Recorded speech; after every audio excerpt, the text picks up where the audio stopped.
desse assunto quando alguém lhe pergunta: Pastor Abílio, haverá tristeza no tribunal de Cristo?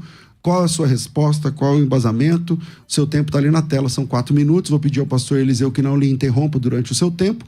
E a mesma coisa quando acontecer no tempo dele, que não o interrompa. Vamos em frente. Vamos lá, o senhor tem 4 minutos. Amados internautas, amados radiovintes, o porquê que nós estamos aqui? Estamos aqui por conta de um vídeo que me foi enviado, um membro da igreja que eu pastoreio, e por incrível que pareça, eu tinha ministrado há 15 dias atrás concernente à chegada da igreja nos céus. Então houve um grande choque com aquilo que eles tinham escutado de mim na tribuna, porque eu presido uma igreja por infinita misericórdia de Deus, a Adebrai Salvador, tanto na capital como algumas igrejas no interior, estão subordinadas a nós outros, e daí eu tive que me manifestar. Tive que me manifestar de uma forma remota, de uma forma até contundente, porque entrou em choque com o que eu aprendi. Eu estudei cerca de 4 anos em Pindamonhangaba, e era uma época, na década de 80, muito escassa. Eu não tinha possibilidade monetária de pagar o seminário. E eu trabalhava ali no fundo da horta, trabalhando. Só que o último ano tinha que ser pago. E aí o pastor Idecaso Takayama tinha saído do seminário, que a maioria dos pregadores naquela época, por que não dizer todos, passavam pelo seminário. Eram seminaristas. E o pastor Idecaso Takayama é quem pagou 1 ano do meu último ano em Pindamonhangaba. Então, eu aprendi com grandes mestres, pastor Abraão de Almeida, o grande escatológico, o doutor João Caetano, pastor Napoleão Ribeiro Falcão, o meu pai propriamente dito, quem me lançou pelo Brasil. Então, o pai da nossa igreja, quando eu digo nossa, porque o digno pastor Eliseu também faz parte da mesma denominação que eu faço, que é a Igreja Evangélica Assembleia de Deus, Ministério de Madureira, e o pai da nossa denominação, o fundador propriamente dito, o pastor Paulo Leiva Macalão, foi o maior escatológico que nós conhecemos. Tanto é que ele fez vários hinos, compuseram vários hinos, e um deles era dizendo que haverá alegria quando chegarmos lá nos céus. E aí então entrou em choque. Aí eu tive que me pronunciar, porque, segundo as Escrituras, não haverá tristeza lá nos céus. Até porque acredito que teremos tempo para nós provarmos, à luz das Escrituras, que ninguém sairá desta terra, ninguém entrará nos céus, ninguém, reitero, absolutamente ninguém sairá desta terra sem que haja uma transformação. Então, subiremos sim, mas chegaremos lá transformados. Então, a herança adâmica ficará no dia do arrebatamento. Então, aquele sentimento de culpa, tristeza, lágrimas, segundo as Escrituras, ficará no dia do arrebatamento. Daí o porquê eu me pronunciar. E eu fiquei a perguntar, como que pode? Será que esses homens que deram a vida, esses homens que proferiram com tanta segurança, estão enganados? Ok. Obrigado, pastor Abílio. Seja bem-vindo, sua presença é um prazer para mim. Fico feliz de ter você uma vez mais aqui comigo, nesse momento maravilhoso. Quero também lembrar você que deseja terminar um ano maravilhosamente bem. Eu preciso terminar um ano bem para começar 2024, 2025 melhor ainda. Eu preciso complementar o meu salário, eu preciso arrumar um emprego, não sei como fazer. Primeiro comentário fixado tem um link. Esse link, eu vou te dizer que é um cavalo selado que está passando na sua frente. passa uma vez só na vida uma oportunidade dessa. Então, agarre essa oportunidade antes de você julgar, antes de você falar que não vale nada, que é mentira, que é isso, aquilo. Experimente. Experimente.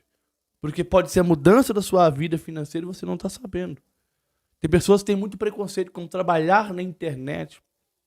Eu sei que não é fácil acreditar no mundo que vivemos hoje, é golpe daqui, golpe dali, mas eu estou te mostrando uma chance real da mudança da sua vida. Primeiro comentário fixado. Vamos ao vídeo de hoje. Pastor Eliseu, o senhor tem também 4 minutos para sua opinião inicial sobre esse tema. Pastor Abílio disse que entrou em choque com o que ele aprendeu, mas quem prega e estuda as escrituras sabe que o conhecimento sempre nos confronta. A teologia é ciência e, como ciência, sempre tem novas descobertas.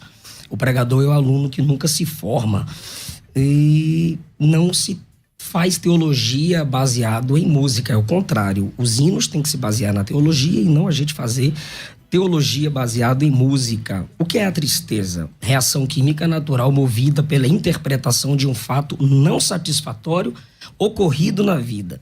Terá tristeza? E por quê? A afirmação de que terá, pastor Abílio, pastor César, não é só minha. Segundo, os termos usados por Paulo para se referir ao tribunal de Cristo indicam, sim, sentimentos menos favoráveis no tribunal de Cristo. Terceiro, não há um texto mostrando alegria para todos os salvos no contexto do tribunal de Cristo. Quarto lugar, a transformação não apaga memória. Embora haja um momento de pesar e contrição no tribunal de Cristo, o sentimento que predominará é de alegria. Pois o céu, morada de Deus, estado eterno, o seu natural é alegria. Agora, onde será o tribunal de Cristo? Romanos 14:10. Todos vamos comparecer perante o tribunal de Cristo. 1 Coríntios capítulo 3. Naquele dia, todas as obras serão testadas, provadas e reprovadas. 1 Coríntios 4:5, as intenções do coração serão analisadas. 2 Coríntios capítulo 5, a partir do versículo 10, afirma que vamos comparecer para darmos conta do bem ou do mal que tivermos feito por meio do corpo. O bem ou o mal feito por meio do corpo, apesar do corpo já estar transformado no tribunal de Cristo, eu terei que prestar conta por aquilo que fiz no corpo antes da transformação. O que é céu? Em cima, nas alturas, a igreja encontrará-se com Cristo onde? 1 Tessalonicenses 4. Nas alturas, Filipenses 3:20 afirma que nós somos cidadãos do alto ou dos céus. Qual é o sentido dessa palavra céu quando eu digo que o tribunal é no céu? A gente tem que analisar, às vezes, o sentido da palavra, porque mais importante que a semântica da palavra numa comunicação é o sentido em que ela é posta. Em que sentido Jesus disse que faríamos obras maiores do que ele? Em essência ou em alcance e quantidade? Em que sentido nós seremos coroados no tribunal de Cristo? Nós vamos colecionar coroas na cabeça? Glória, incorruptível, vida, justiça? Crente tombando com um monte de coroa na cabeça? Não, é reino, é domínio. Em que sentido a igreja é chamada de noiva? É comunhão eterna. Em que sentido o tribunal será no céu? Nas alturas. O autor do livro Escatologia Pentecostal afirma: gosto de pensar no céu como um lugar onde haverá várias dimensões celestiais, que para cada uma existe um propósito divino. E possivelmente uma dessas será o tribunal de Cristo. Antônio Gilberto afirma no livro Calendário da Profecia: este fato terá lugar nos céus, no lugar chamado Tribunal de Cristo. Quem participa? Só os salvos. Ninguém é condenado, mas nem todos terão o mesmo galardão. O que será analisado no tribunal de Cristo? O bem ou mal que fizemos por meio do corpo, as intenções do coração, o modo como nos comportamos e pregamos diante e as doutrinas de Cristo, ou vivendo falsamente, ou pregando falsamente, à luz de 1 Coríntios 3:15, tudo isso será analisado. Ok, vamos lá. Agora nós temos tempos de 3 minutos para cada um. Então, vou pedir para zerar aí e colocar aí o tempo de 3 minutos com a palavra o pastor Abílio Santana. Bom, o pastor Eliseu, ele proferira o que disse um escritor, e eu quero acreditar que nós não estamos aqui para discutir pensamento de escritor. Estamos aqui para discutirmos a escatologia bíblica.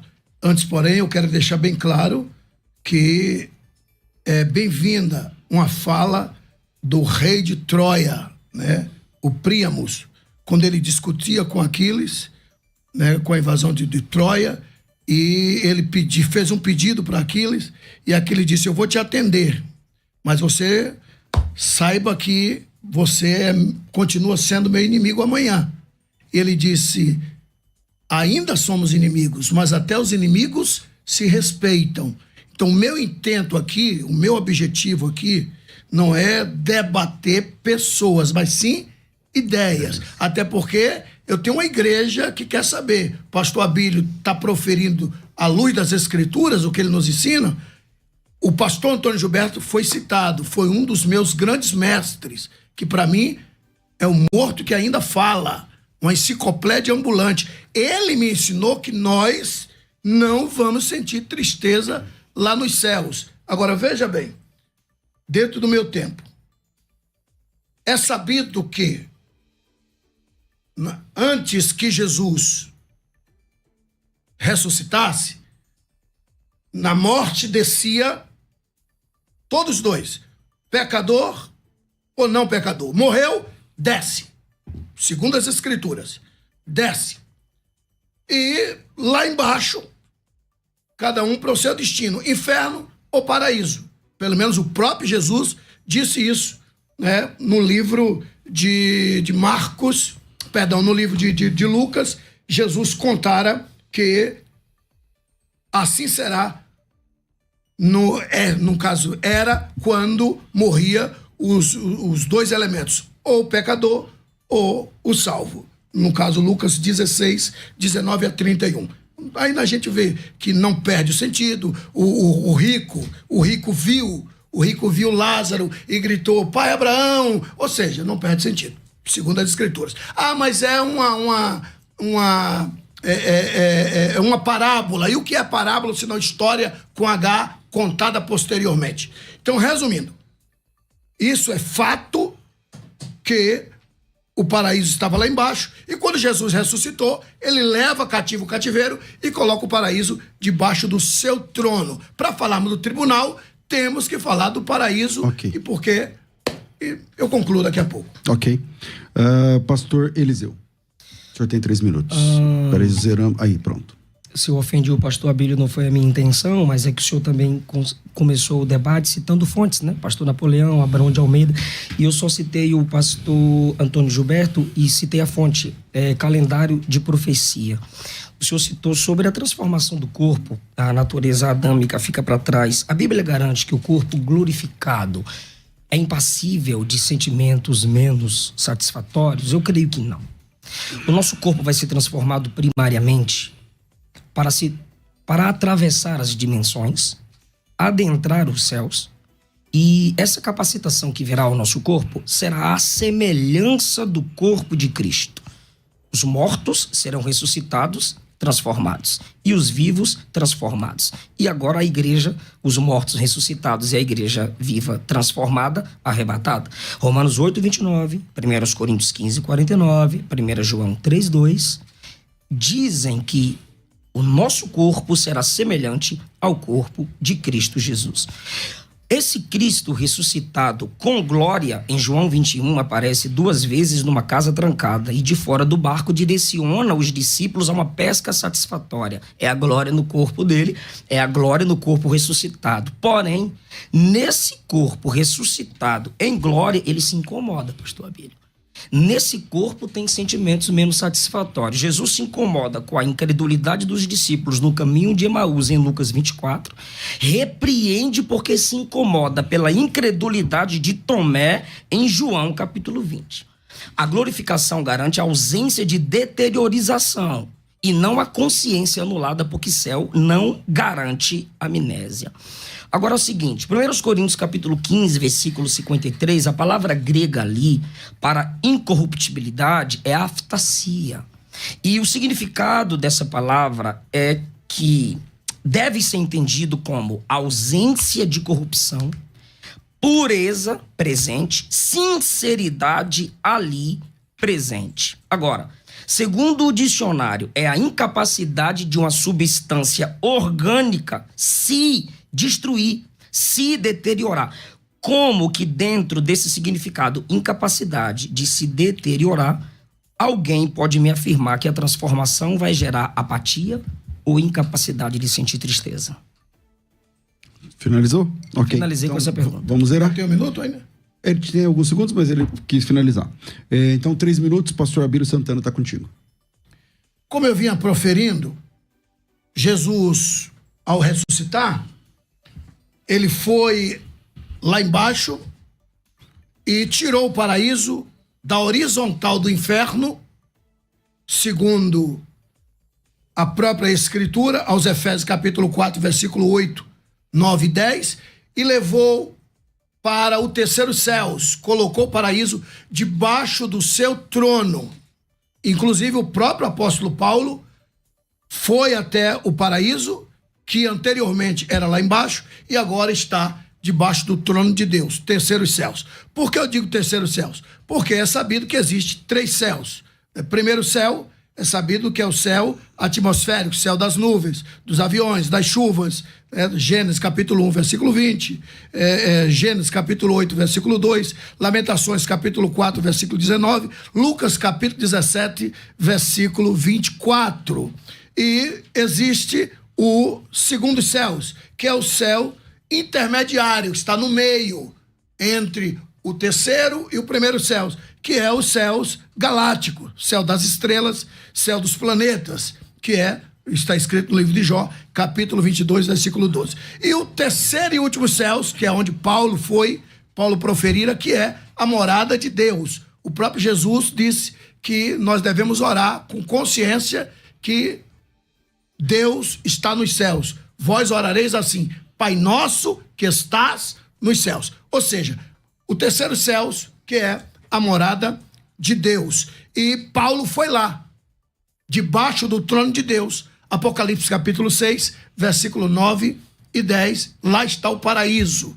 Então, antes que Jesus venha nos buscar, ele passará no paraíso, chamará aqueles que morreram esperando nele, que estavam lá embaixo, e ele levou e colocou debaixo do seu trono, reunirá nas nuvens e depois então nos chamará quem estiver vivo para o arrebatamento.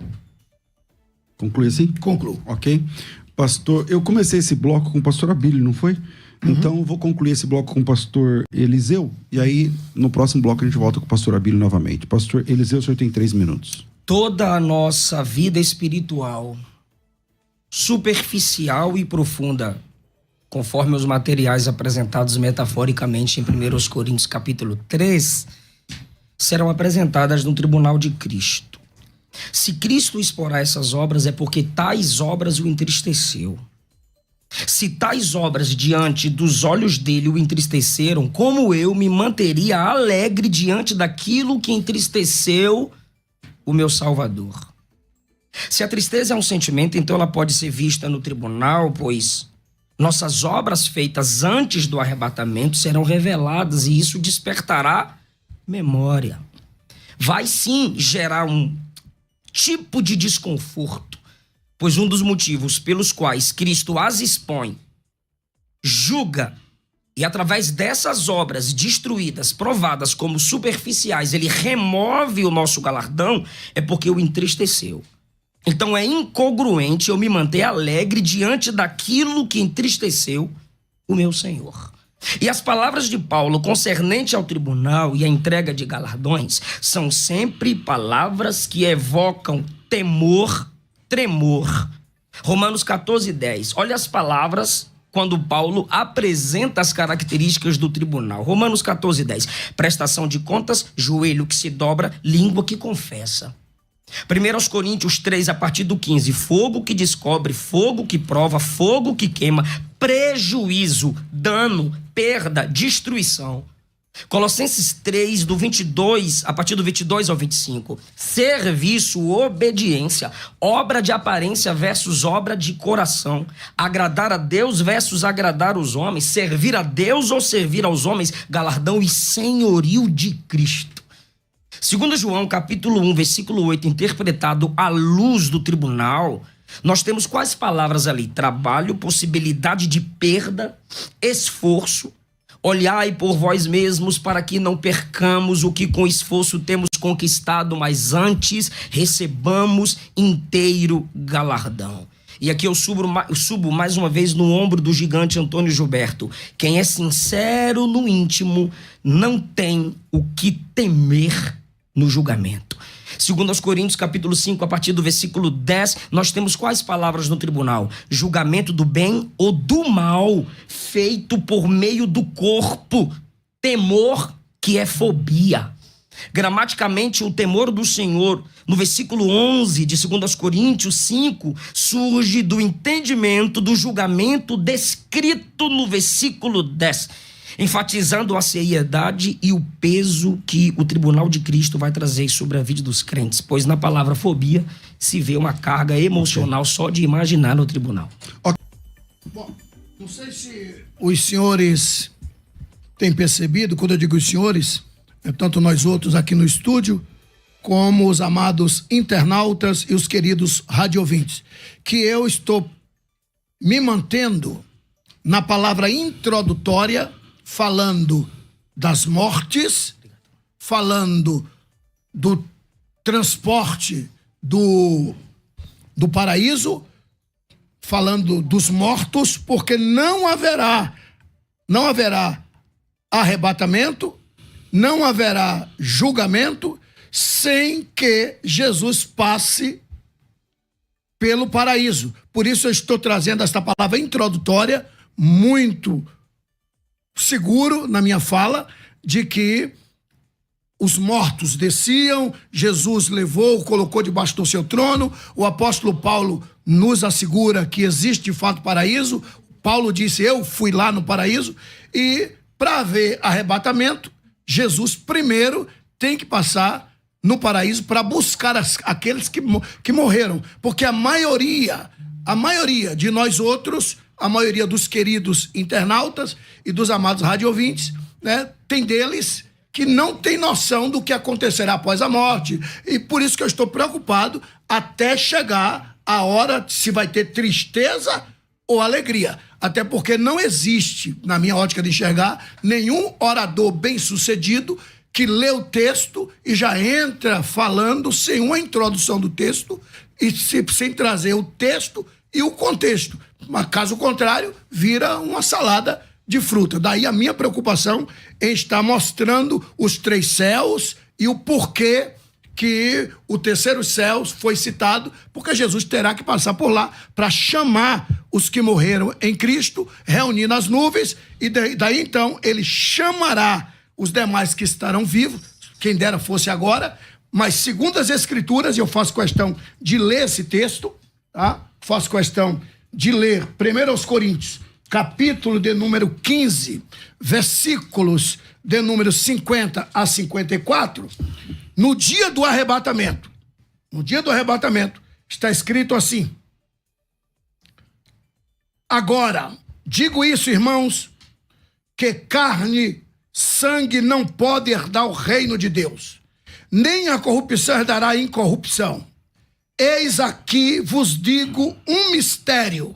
Na verdade, nem todos dormiremos, ou seja, morreremos, mas todos seremos transformados. Isso aqui é Paulo dizendo que antes do arrebatamento haverá transformação. No momento, num abrir e fechar de olhos, ante a última trombeta, porque a trombeta soará.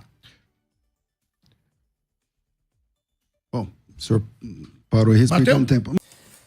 Olá, meus queridos irmãos, tudo bem com vocês? Espero que sim, tá? Eu me chamo Ed Fernandes, tá? E é um prazer estar aqui no canal do nosso irmão, o Eric Soares. Eu vim aqui trazer uma oportunidade para todos vocês, tá? Que acompanham o canal dele, que segue ele. Eu conversei com ele, né? Nós conversamos sobre essa oportunidade que vocês vão ter aqui através desse anúncio, tá bom? Gravei esse vídeo aqui rapidinho já para convidar vocês para que vocês cliquem aqui nesse link, tá? Aqui abaixo no comentário fixado, e me chama no WhatsApp aqui que eu vou ensinar vocês, tá? Eu mesmo vou ensinar vocês de como você está faturando de 1.000, 2.000, 3.000 reais por mês, ou muito mais do que isso aqui apenas usando o teu celular, tá bom? Então não perca tempo, clique agora e chama lá no meu WhatsApp que eu vou ensinar vocês como funciona, tá bom? Já adianto, pode ficar em paz, tá? Não tem nada a ver com pirâmide, não tem nada a ver com joguinho de aposta, não tem nada a ver com essas baboseiras, tá? Que eu creio que vocês têm visto aí na internet, tá? É um trabalho honesto, seguro, que não atinge nossos princípios como cristão, tá bom? Então, chama lá.